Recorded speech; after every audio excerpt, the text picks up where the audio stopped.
I think back to my days at Southwest, and I'm like, if I went to my manager and I said, this is the scorecard that I think determines success in my role, here's what I've built out, here's what I think is going to move the needle. What do you think? Yes or no? I don't know if you see my face right now, but I'm literally having an orgasm. I'm having like a teammate, or like that would be amazing. If you work for me, by the way, like please make a scorecard yourself and like bring that's the, oh my gosh, that's like the most amazing thing. Like thank God, like Insta promotion track. Insta. Yeah.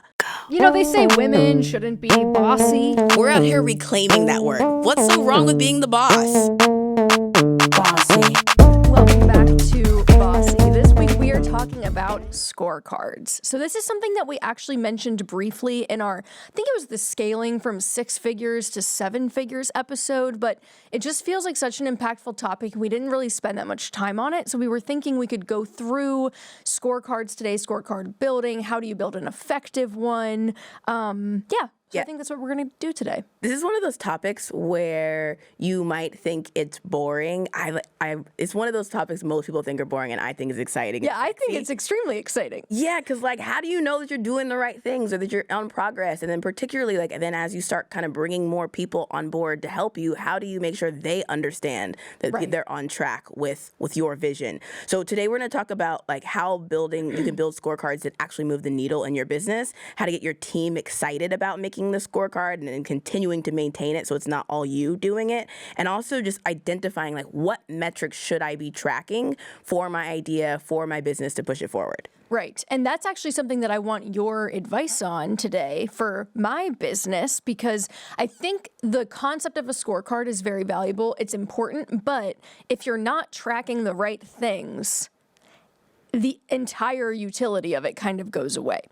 So for the audience, the business model that we have at Money with Katie is more of what I'll call a volume play. So think, big audience trying to move a lot of product that has a low price point, and also trying to get high value advertisers, which kind of relies on having a big audience if you want to be able to sign big advertisers. Yeah. And so it's been growing over 3 years, but I think now we're in that place where I'm trying to figure out what is actually effective for us to be tracking and looking at. Where should we be focusing our time in order to make sure that we're continuing to grow the right things, and we're not just kind of like, oh, well, we've always done it this way, so we're just going to keep doing it this way. So, and just for context, so people understand kind of the structure of your business, it's content driven, right? So there's blog posts, there's social posts, and there's the podcast. What, am I missing anything? The newsletter. And the newsletter. Okay, yeah. And the newsletter. Yeah. And there's placement where you sell ads. You also have your planner. So like people who listen to you who want like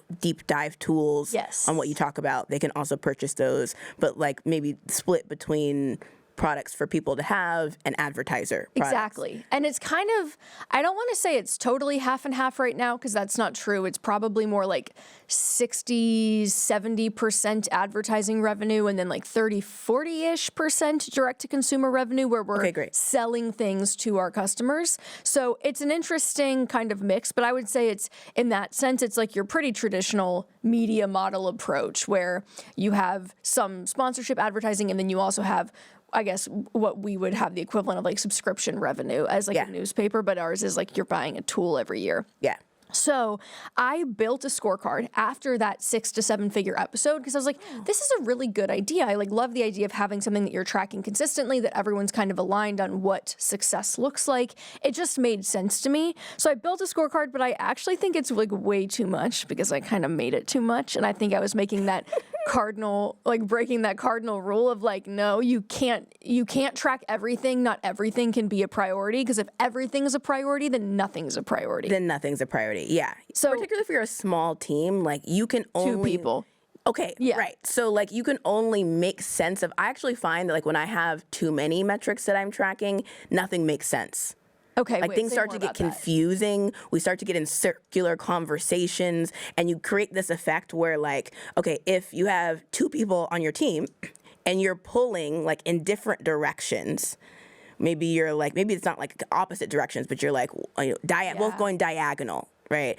It's hard to like move a thing that way. Whereas if you're both moving in the same direction, right? Like just you move and flow faster. There's two people pulling, or how many people you have on your team pulling.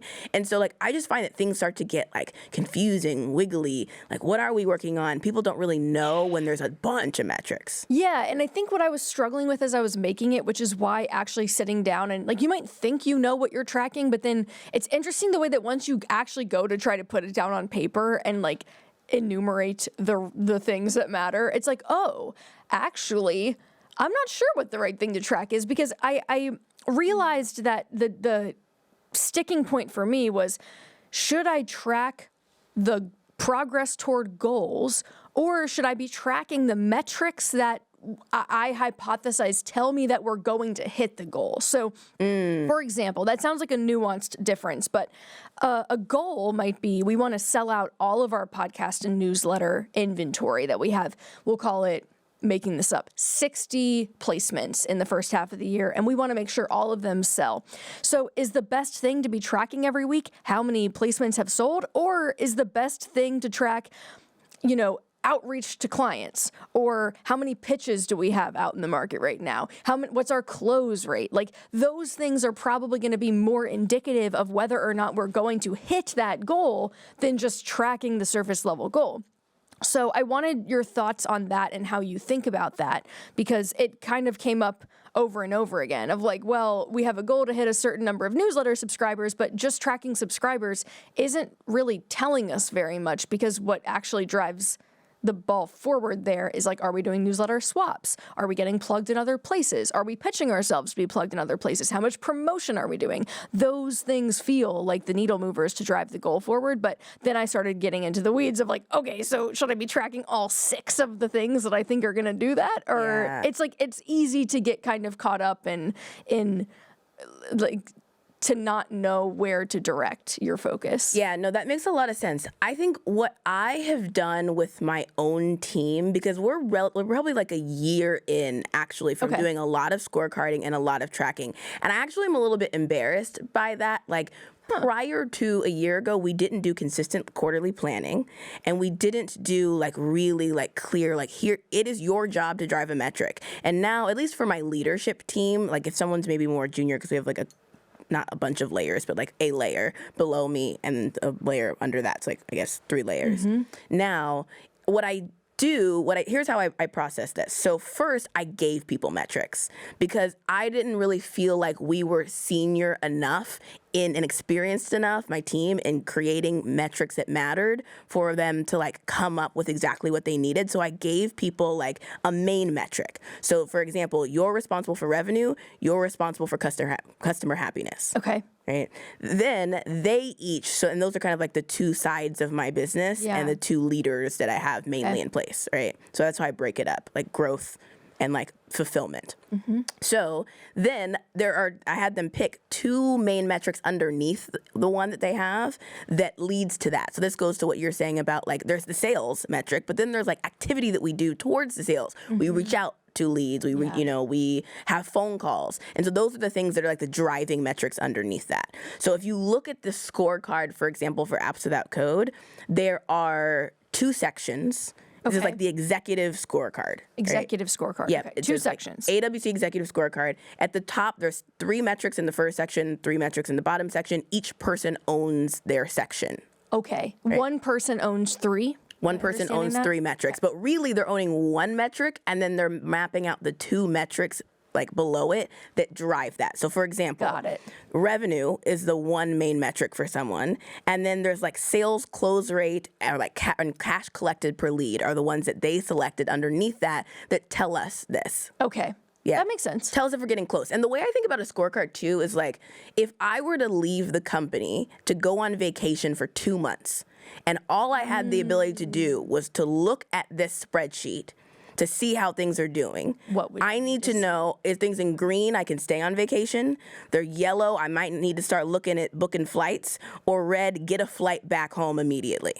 And when you say green, yellow, red, are you guys actually basically color coding to indicate whether or not something is on track. Like there's that level of kind of, okay, we have established these thresholds where if it's in this range, things are good. If it's in this middle range, now we're feeling nervous about it. And if it's here, something is wrong and this requires urgent attention. Like that has been predetermined. 100%. So there are, if you look at our actual scorecarding document, it has 3 tabs. If you're watching on video, people will be able to see this.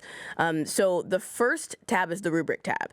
And so we have the 3 metrics, or you could put whatever metrics you're tracking here. So like, for example, for my VP of growth, it's like revenue, sales close rate, cash collected per lead. For my head of operations, it's net promoter score, customer apps launched, refund rate. Got it. Right? So those are the metrics that you write in, like the name of the metric. And then there's like poor, on track, exceeding, good, better, best, however you want to think about it. And we actually say if the NPS is this number or below, we consider that to be poor. And if it is between these 2 numbers, then we consider that to be on track. And if it is this number or above, we consider that to be exceeding. So in advance, we make definitions of it, and we don't get super lost in the sauce about what we now have to go find the customer survey report to see the industry standards of exactly, like, we're not really getting lost in the sauce about this.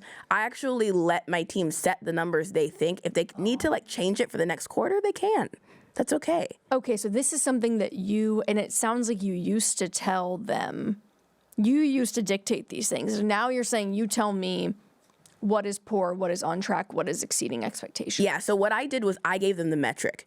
I actually wrote, when I rolled this out, I wrote a little brief, a little like document, Amazon, CEO of Amazon, Jeff Bezos style, and was saying, I am now introducing a brand new thing. I now want you to think about your role through the lens of a metric. The reason I want to do this is because I want to pull back and not be on your ass about so much stuff. I just want you to know that this is the thing I want you to drive, and you get creatively beautiful about how you want to craft this. So this is the brand new thing that I'm instituting, and I kind of like made it this whole ceremony thing about shifting gears, that your job is to drive this metric, and your next immediate step is to tell me the 2 main metrics you need to track that tell us if we're getting close to that. Because like sometimes revenue, like it may take a while to hit the revenue number, but you kind of need to know, like, are we getting close? Are we doing enough pitches, et cetera? Okay, that makes sense. Well, since we've started doing this, and again, I do think that ours is like way too much because we have 4 sections. So I'll walk you through them. Please. The first pertains to revenue growth. So it's specific to advertising revenue. Yeah. So it's like sell out all the inventory effectively is the overarching goal. And then there are little goals within that kind of ladder up to that. And then there are goals around wealth planner sales that are, we want to sell an average of this many per quarter. Yeah. And then these are the various ways that we think we're going to do that. Okay. And so we're going to track whether or not we are actually controlling the processes or the pieces that we can control. Are we putting in the right inputs that we hypothesize will generate this output, and how are we tracking toward those metrics? Then there's overall audience growth goals that are like, we want to grow this much this year and make sure that we see per quarter, these various channels growing by pretty modest amounts, but just to indicate that there's traction. Yeah. And then one thing that I thought was kind of fun that I added as the 4th thing is like an R&D section. So we kind of call it the wild card, where it's like, we want to make sure that every quarter we are trying something new. So whether that's experimenting on a new platform, or it's like trying a different kind of custom sponsorship, or it's we're going to try a cohort-based workshop that lasts a couple weeks and see what people think. Because I think where I was nervous was like, we're so lost in the sauce of the day-to-day of trying to make sure that the current thing is moving forward, that we're not really looking at the horizon to be like, but what else is out there? What else could or should we be doing that maybe by running these little experiments every quarter, we can then say, oh, we thought that advertising revenue was the biggest piece of this, but actually we're seeing so much traction in this Q2 experiment that like we now have a new hypothesis that actually, we should be doing conferences. Like, people want to go to conferences, and that could be a huge moneymaker, and actually we could get sponsors for those. So it's helping us think bigger, but I do think that after I laid it all out, I was like, I do feel like for my sake and for my producer's sake, and for whoever else joins our team, we need to prioritize and delineate specifically what level of time these things should be receiving. So like advertising, advertising or audience related things that drive that biggest component of revenue need to be getting 50 to 60% of our attention. This isn't like a 25, 25, 25, quarterly split between them. It's that some of these things actually are top priority. And if we're not hitting those marks, then we're not even thinking about wildcard R&D. Like that stuff is if these other things are tracking properly. So if you had to rank those four, it sounds like the first metric that you said around advertising revenue, that's your number one metric. And then wealth planner sales. Great. And then audience growth. Okay. And then R&D. Okay, perfect. Yeah. So now actually we have 3 metrics and 1 project.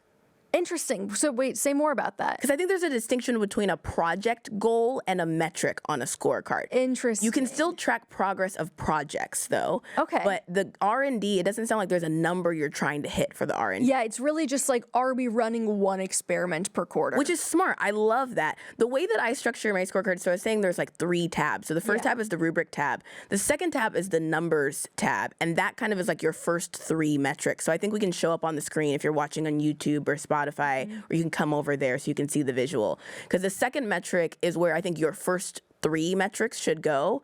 So you would put your first 3 metrics, metric 1, metric 2, metric 3. I actually think for the exec scorecard, you should, and that's exec is you don't need on this view of the scorecard the leading indicators of it. And if you do, put them in the little collapsible folders. You know what I'm talking about, where you can like, what's that called? Where you can like hide the rows? You can like hide the row, essentially. So they're hidden ones that kind of roll up. And then you have each month. And then going back to what we were talking about with the color coding, then because you have the rubric and you decided what the colors mean, right, what each of the numbers are, it should be in colors. So what I do is like we have meetings and we say, okay, let's open up the scorecard. And I can see like, okay, in June, we're green. Across the board, looking good. May, I know exactly where the problem is in the business. This is so much simpler, and I can see how powerful it would be because you're not then trying to make sense of a bunch of different inputs. It's like, you clearly can see in this example that metric 1 that's an issue. And then, exactly. In May, metric 1 is the issue. And then I go, okay, I need to go schedule a sit down with my leader who's responsible for metric 1. Yeah. Because I need to like give them more resources. We need to come up with a different plan or like something's going on. And also I can see in the scorecard, this is not the first month where metric 1's been in trouble. We're consistently metric 1 2 months in a row, April and May, having some problems, right? So that's how I look at this. But then going back to what you were saying about projects, let's put up on the screen the last tab of the scorecard structure that I have, because that's for projects. Okay. So what I do is I have all of my leaders commit to 1 or 2 projects that they want to work on this quarter. And we do quarterly planning at the beginning, and so they determine their project. So in the first column, they put like the name of the project. Like we're going to do this particular type of R&D project, right? Exactly what the project is. And then it says the next column is like who owns that, right? The name of the person who owns it. There can't be multiple. There has to be one core owner. And then I'm going to skip to the last column. There's like lines about the project on track milestones. So this is the hardest part for my team. Yeah. And we war room this out at the beginning or at the end of the quarter for the next quarter. And every time we do it, they get better at this. But it was hard to begin with because they have to mark out. So 25% is when we have published this many campaigns and they include these things. 50% is when we've gotten this number of responses to the like literal exacts of like quantifiable what happens at 25% complete, 50, 75, and 100. Now, what would happen when we started this was like my team and I were not really that good at doing these, so we would put ourselves into these scenarios where we're like, dang, I now realize halfway through the quarter that the way I wrote these percentages, it was not possible to get to 100% until the last day of the quarter. Or like it wasn't possible to like, if I didn't complete 50% one, that means that the whole project's not done, but like I wrote it wrong in a way that's kind of confusing. Yeah. So we were writing them poorly. And so each quarter we get better. And I kind of leave it, but we have like an aha moment of like, I guess we learned something about how we should write these. And then we can see a number in that third column of like how on track the project is. So I can quickly go in and be like, all right, most of our projects were 50% complete. We're halfway through the quarter. That's good. This one is 0% complete still, and we're 50% of the quarter. Let me go schedule a meeting with the team about how we're going to get more progress on that. So I, as a leader, know like, where do I need to push?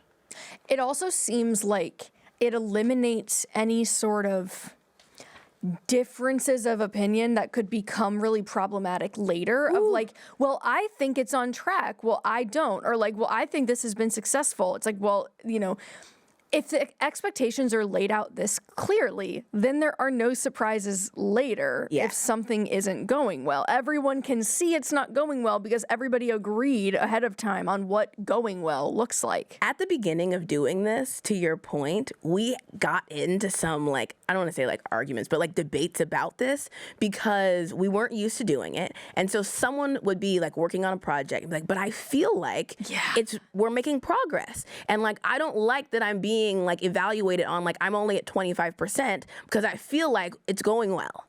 And it's like, I get that you feel that way, but like either we need to next quarter write the milestones differently, or we just need to be like we're not on track. Project ain't on track. Yeah. The feelings are not an inaccurate representation of how this is progressing. But it made me realize how much, like prior to instituting this, how much we were just going off of like, it feels like it's on track.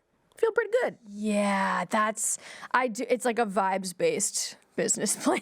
I had to change the culture. Yeah, that's kind of how we roll, I think, is vibes. Yeah. A lot of the time. Yeah. And I don't like, I like a good vibe. So I'm not opposed to like vibes-based business, but I don't play about the scorecard and the scorecard meeting structure, because what we do is we have like every Thursday morning, we have like the leadership team meeting. And by the way, I have to create the ritual around the scorecard. Otherwise, we'll create the scorecard and no one will do it. Yeah, so you're meeting every week. We also started doing that after you and I had talked about it. We were like, let's just experiment with this and like see how it goes. And we do it on Mondays because then it kind of feels like a good way to start the week, to be like, okay, we thought that this was our to-do list this week. But now that we're looking at these metrics, does that prioritization still make sense? Yeah. Like how we're tracking, do we actually have a good game plan for this week? Or is this a little bit like, were we doing a vibes-based, feels-based prioritization? That's a really good one. I have had a meeting with a teammate of mine, and I was like, what are you working on this week? And she pulls up we use like Asana to like show what you're working on. She pulls up her Asana, and she's telling me about what she's working on, like all the things that are exciting. I'm like, okay, let's just do a quick little activity. Pull up the Asana and put right next to it the scorecard. Let's look at the stuff you're responsible for. And I want you to type the number of the priority project, like the project 1, project 2, next to the task for this week. And I want to see how it maps. And so she goes through, she's like, okay, well, this is the first thing okay, I guess that doesn't map to a priority project. Okay, well, this is the second thing. I guess that also doesn't map to a priority project. Oh, boy. Almost nothing mapped to a priority project. And I was like, skirt. Okay, like by the time we got through it, and I kind of like made it a dramatic thing, but like the point was driven home. Yeah. And these are all kinds of things about like people management that I just didn't know how to do before. It's really just asking, like setting a framework and then just like asking dumb questions. Like, what's the percentage of things you're working on that map to a project? Just like, go ahead, I'll take a second, just grab a number, calculate it real quick for me. Oh, it's 2%? Okay. I kind of want to try this for Bossy, just to see like if we can in real time war room this out and go, okay, we have this podcast, we have this hypothesis about this podcast, what should we be tracking? Now, yes, my gut instinct is that in some ways the Money with Katie playbook works a little bit here. Okay. And actually it's yours too. It's the you want to measure revenue growth and I would assume audience growth, and that those are the two main. This concept of like of revenue and like some element of like, are customers happy? Which if you have a content business, it's like, are they? That's a good learning. Like maybe it's like engagement or like something like, is the quality good? Yes. Right. Whatever that is for your own version of your business. Which sounds like stupidly simple of like, is it making money? And do your customers like what you're giving them? That's it. But it's like, you don't have to overcomplicate it beyond that. That does make a lot of sense. Okay. So if we're talking revenue. Okay. Immediately I go, okay, well now I'm not even sure where to focus because my instinct is to go inventory sold. Is inventory selling? But that feels, I don't know, maybe too obvious. I'm like, are there other things that we should be thinking about beyond inventory for a podcast? Or is that the right inclination? No, I think it should be like, okay, if we're making one for Bossy, I think our first metric should be revenue. Okay. And I think that feels wiggly and scary for us to do because we have a structure with this show where there's like a team of people involved and we're like other people help sell the show. Right. It should still be on there. Why? Because if it's consistently low, then you and I need to have a meeting and be like, well, something's off. We need to go help whatever it is on the sales team, have a meeting with them. Like, we need to go get proactive as the leaders of the organization for that then, right? Yes. So it should still be on there, even if you're like, well, somebody else works on that. So, Yeah. and this is the thing about entrepreneurship, right? Like, when you lead a company, it's you. This number's down, it's you. That number's down, I don't care if somebody else is responsible for it, it's you. You are responsible for all the numbers. Okay, that's really fascinating because I think there's also there's an application here for the intrapreneurial person who's inside of another organization. And this is what a fantastic way to manage up. Like, I think back to my days at Southwest, and I'm like, if I went to my manager and I said, this is the scorecard that I think determines success in my role. Here's what I've built out. Here's what I think is going to move the needle. What do you think? Yes or no? Like, am I on track here or not? And that if I was consistently coming to one-on-ones being like, this ball is being moved forward, this needle is being moved, like, I don't know if you see my face right now, but I'm literally having an orgasm. I'm having like a teammate, or like that would be amazing. If you work for me, by the way, like, please make a scorecard yourself and like bring that's the, oh my gosh, that's like the most amazing thing. Like, thank God, like Insta promotion track. Insta. Yeah. Because you're like, okay, this person gets it. They get it. They know that we have to be tracking what success looks like. And not only do you get it, but just like on a heartfelt, I can trust you. I can trust you because you're looking out for me, because you understand now the weight and heaviness I have on my shoulders of trying to make the business work. And you're on my team in a way that's not like, oh, I think like an employee, I'm not worried about it. But you're on my team in a way that is like a proactive entrepreneur thinker. Okay, now let's talk about where you want to go in the company next. So now let's talk about how we help you.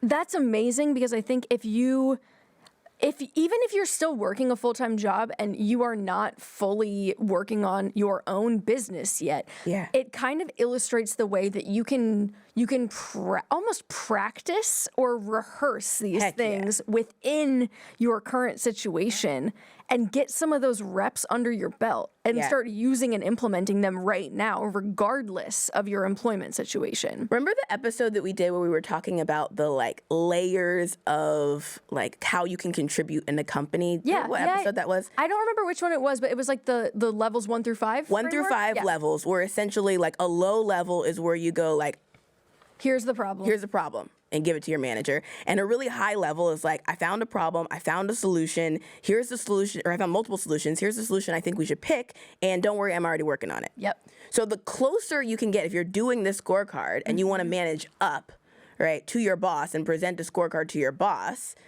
or if you are the boss, to yourself. Yeah.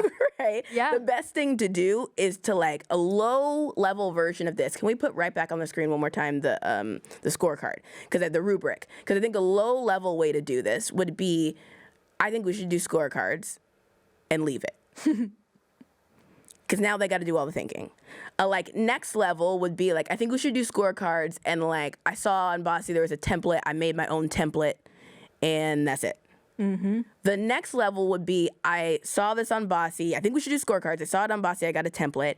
And I took a stab at what I think our top 3 metrics should be. Okay, so that's where I just came in at. That was number 3. I took a stab at it. Okay, stab. The next level is like, I took a stab at it, and I also took a stab at what poor, on track, and exceeding was. Maybe I did some quick research about what that should be. Yeah. But I also just put my gut instinct too. Okay, so that's 4. Can you validate? Because it's much easier, like just put yourself in like a manager's position, even for yourself. Like it's much easier to go, yes, no. Mm-hmm.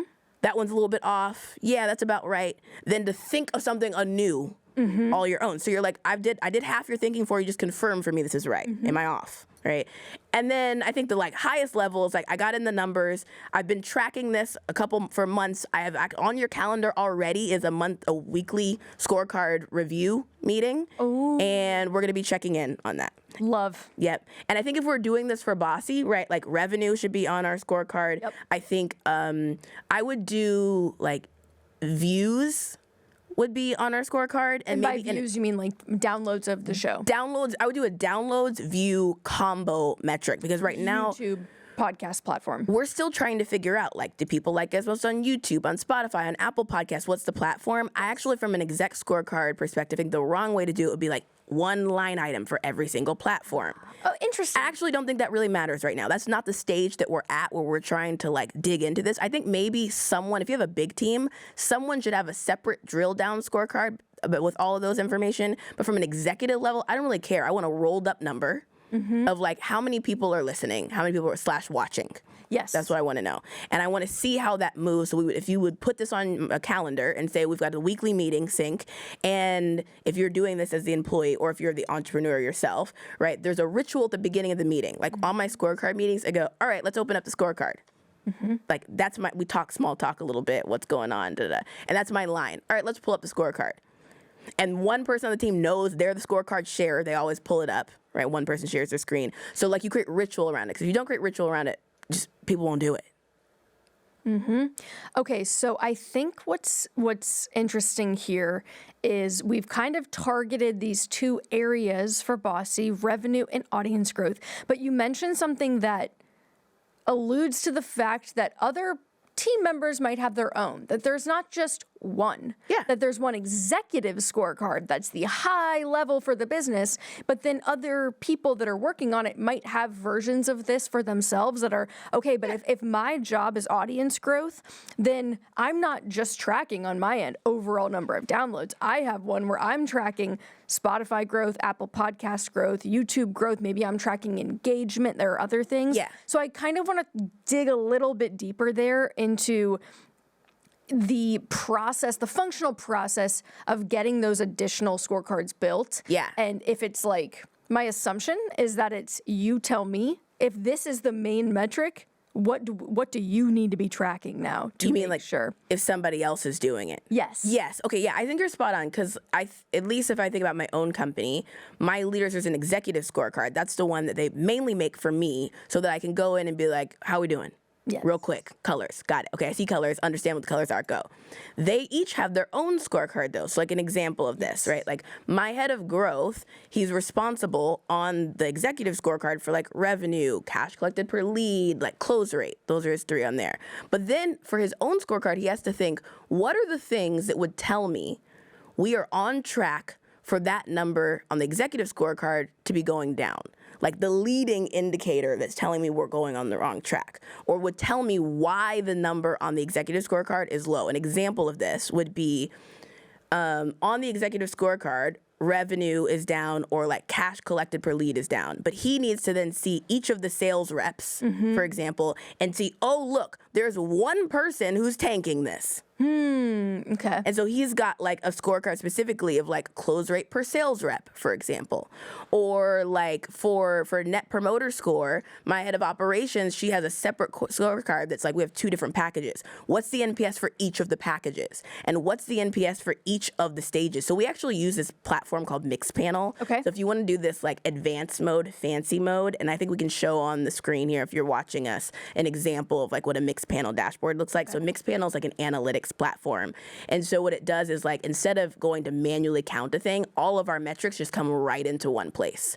And so there is an exec version of this, and then there's also just like each person has their own view of this. And so essentially like every click, thing someone does in our universe, the actual activity gets sent to Mixpanel, and then it runs reports for that. So Okay. like sales, engagements, clicks, those sorts of things. And if we're not wanting to be super fancy, if Yeah. we're just executing the first version of this, I personally have an affinity for spreadsheets because they're just easy to use. Spreadsheet, 100%. Even when we use Mixpanel, like Mixpanel gives real-time information, so I don't need to like go ask for a scorecard update every time. Sure. But we still use a spreadsheet scorecard. So that means that each week, someone's responsible for typing in the number into the cell for that month. So if we're doing January and it's week 1, you put how much it has been thus far. If it's revenue, we're at this amount of revenue thus far. Okay, then the next week you update the number. But you got to get it from somewhere. And so you just get it from somewhere and put it in a spreadsheet. Yeah, we have a similar program called Light Dash that Yeah. does that, where the analytics team, who is smarter than I am with the numbers, has everything piped into one place, and then we can reference that easily. Okay, so Yeah. I'm trying to think now how to summarize what we've just learned, because there feels like a lot, but the big key points feel like consistency around the ritual and how you're, like checking in at the same time every week, and like everyone is on the same page about what the key metrics are. You're keeping it very narrow for the executive scorecard, where there's, what would you say, what's the maximum? 4, 3? Yeah.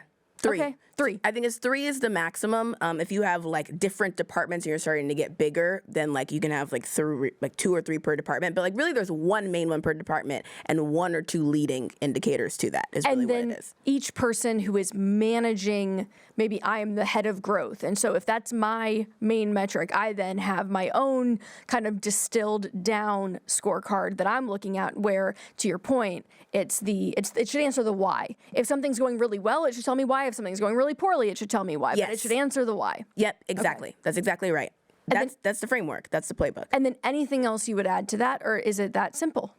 I think it's that simple. I think the only thing I would add to this is like, you're going to mess this up when you do it the first go. Yeah. The goal is not to get it perfect. Yeah. It's to just like get a stab at it.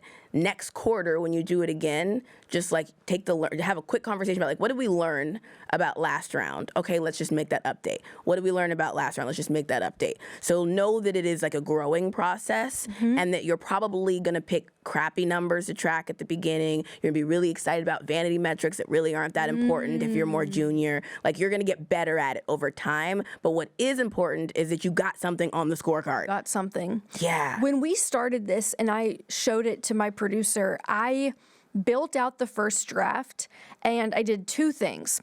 The first is I had a tab at the beginning that was a brief, so that if you find this file somehow, you stumble across this, whether you are the person that was intended to see it, or maybe someone else finds it, that there is a brief that tells you this is what our intention is here. And I was very clear that, like, I think I actually wrote the words, we will not get this right at first. Yeah. This is attempt number 1, and we're going to experiment and see whether or not we feel like these are the right things to track. Because I think sometimes when you haven't yet found the groove of like what you want to be measuring and the various processes for tracking these things, I think sometimes if you as an employee or as a partner or someone else that's, on the receiving end of this, Yeah.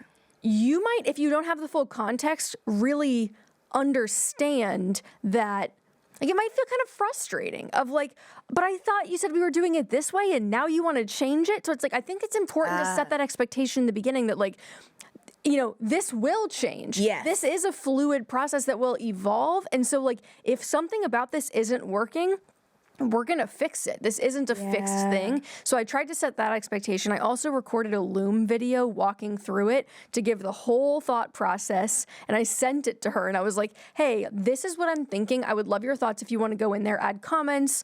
If you want to just send me feedback, like if you want to add the feedback directly in it. Yeah. But I think that the socialization piece of like giving the context and really explaining this is why we're trying it this way is important. So it doesn't feel like whiplash if last month you were telling people to track something else. 100%. The socialization of it is everything, because you as the leader have to like create inspiration to do this in the first place. And also, people hate scorecarding. It is not fun. This is not like something most people are gonna like just sign themselves up for. Especially because it kind of reveals where there are problems in a way that's very quantitative. And to your point about vibes, it's like, well, I feel like things are going well. Yep. It's like, but it's like it puts you on the spot a little bit. And I think that's why people don't want to do it at the beginning. And so as a leader, you kind of have to push for this anyway.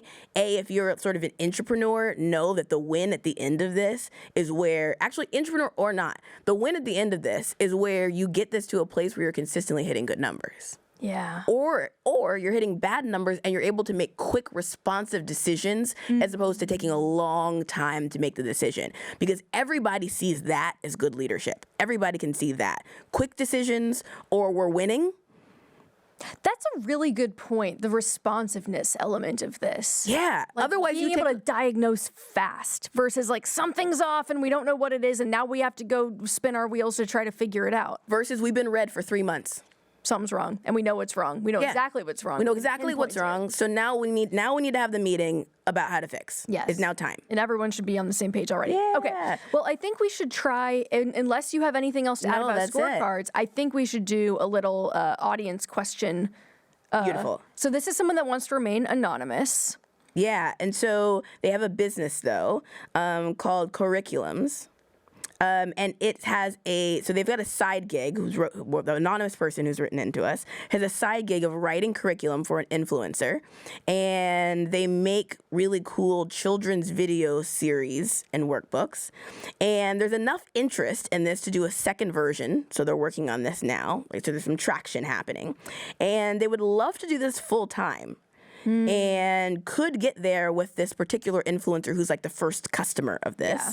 But they're curious if they could scale it, not just to that one customer, but to like other projects too. Like if museums need children's workbooks or something like that. And so they want to stay loyal to this first customer, but they're like, well, how do I figure out like if I could do like another customer or something else so that I could get this from my side gig to my full-time job faster? Yes. So my initial thoughts are there's almost two parallel paths here, which is the loyalty piece of this is interesting because it makes me think that maybe they're considering trying to go full-time.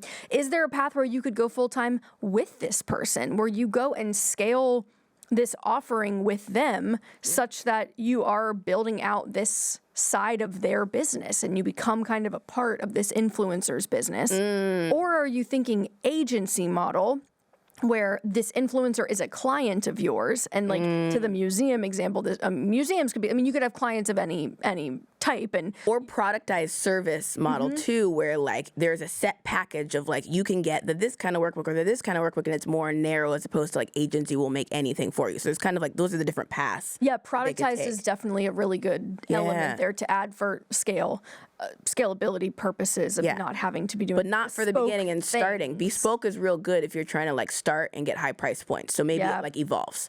Yeah, but I think that there's something even just in this. I mean, I know that we're talking about children's video series and like things dedicated to kids, but I do think that there's an interesting model here in the sense that you're kind of capitalizing on the influencer ecosystem or economy by recognizing that many of these people that already have these audiences want to find more interesting ways to monetize their followings and want to sell courses or workbooks or tools, but might not know how to build those out for themselves. So I actually think this is like a really interesting...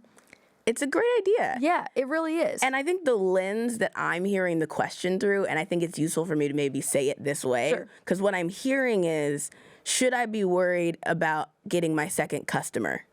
Because if you frame it like that, no, of course not. You should not be worried about getting your second customer. So I think, first of all, the influencer that's the first customer knows that this is a side gig. Maybe they don't know. Don't think it's relevant. I think sometimes we think that someone who takes a chance on you first, right? And I think that's what this person who wrote in says, like the influencer took a chance on me. Your first customer is always going to take a chance on you. That's what a first customer is. First customers are people who are willing to try new things. They're like innovators. They're going to be early adopters. And that's how they behave. They're cool with trying new stuff, right? They like that about it. And so I don't think that they necessarily have this expectation. Right. Sometimes we make this expectation for ourselves that like they won't think I'm loyal if I go expand my business. Like I can't think of any agency or contractor that I've ever worked with where I, from the other end as the customer, feel like they're not loyal to me if they expand their business. Now, if they drop the ball on my project, now I feel that way. But like, I actually think you should ask this person, like have the conversation with them, pose it as like, I really want to do and expand this in other industries, not to compete with you, but in other spaces. That's exactly what I was going to say. And I'd love if you'd be willing to like help me just quickly think through that. Like you've been such a great first customer for me, and you've really helped me shape something that's like possible for me next. Because early adopters love that, right? They love being able to be part of the helping of birthing a new thing, right? As an early adopter myself, I love that. I have people on my team, like I encourage people on my team to have side projects, and I love helping them build those out. So I think actually you could frame it as a good question where you say like, hey, can you help me think it through? Is there anybody you think you would could introduce me to who you think would be good for this, provided that like we keep A+ quality on what I'm working on with you? I think you go the other way. Yeah, I think the competition aspect is the only thing that I was thinking might be a point of contention. I'm trying to project myself into this person's shoes and thinking, okay, if I was working with someone who, I'll use an example from email marketing. Yeah. When I had an email marketer working for me, and we had a great relationship. She did an amazing job for me, and I was so thrilled about it. And I had other friends, both in the personal finance world and outside of the personal finance world, who were like, oh, she set up all the flows for you. That's amazing. Can I get an intro? And it did not occur to me for a second that me introducing her to these other personal finance creators was creating competition. No. It's like, well, they're not competing for this. I mean, it doesn't strike me as competition. Now, in this particular example of children's workbooks, children's video series, I can see where you might have that concern, but I also I think land in the camp of I wouldn't think that as the sole customer of someone that, unless you are my W-2 employee and you are now working also for a competitor who's making the exact same thing, that's a little bit different. But this is a side gig and you're helping this person. So I agree. Yeah, here's the thing. Some dude bro is going, like if you don't do it, some dude bro is going to say, all right, well, I'm going to start doing this and have a bunch of customers. Yeah. So, and not be so worried about the like loyalty of it all because they're like, it's a business. You have multiple customers in a business. The other piece of this that's interesting is I think I'm hyper fixating on the influencer component because that's just the world that I know, how those types of relationships work and how you monetize. And, that's kind of the water I am swimming in.